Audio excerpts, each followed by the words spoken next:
नमस्कार दर्शक बंधु मु आज यही वीडियो रे आपण मानंकु कहिबाकू जाउछि सीम पोस्त किपरि प्रस्तुत करंती। जदि आपण माने केही चैनल रे नुआ थांती चैनल को सब्सक्राइब करंतु एवं पाखरे आसुथिबा बेल आइकन टी ऊपर प्रेस करी पुणी ऑल नोटिफिकेशंस ऊपर क्लिक कर दियंतु। ताहेले एमिति जहाँ भी किछि नुआ नुआ रोसई संबंधी वीडियो अपलोड करी सर्वप्रथम आपण माने देखिबाकू पाई परिबे एवं चैनल को यथेष्ट मात्रा रे लाइक शेयर करबाकू मध्य भूलिबेनी। ताहेले चालंतु देखिनबा सीम पोस्त किपरि प्रस्तुत करंती एवं एथिपाई कौन कौन सामग्री प्रथमे नेबाकू हुए।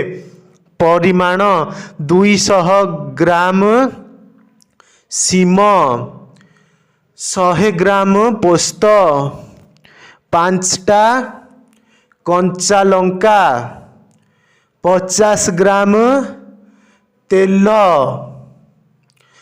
दरकार मुताबक लूण और हलदी गुंड। प्रणाली सीम को छोट छोट करी काट, पोस्त और कंचा लंका चिकन करी बाटी निया।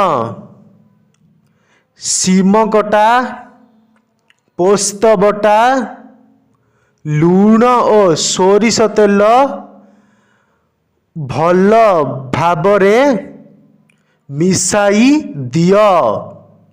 अध कप पानी देई ढांकुणी देई देब।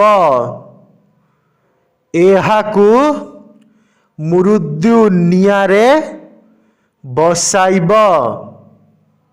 पानी सुखी गले सीम सीझी गले पोस्त बाटण देई भाजी ओल्हाई दियो।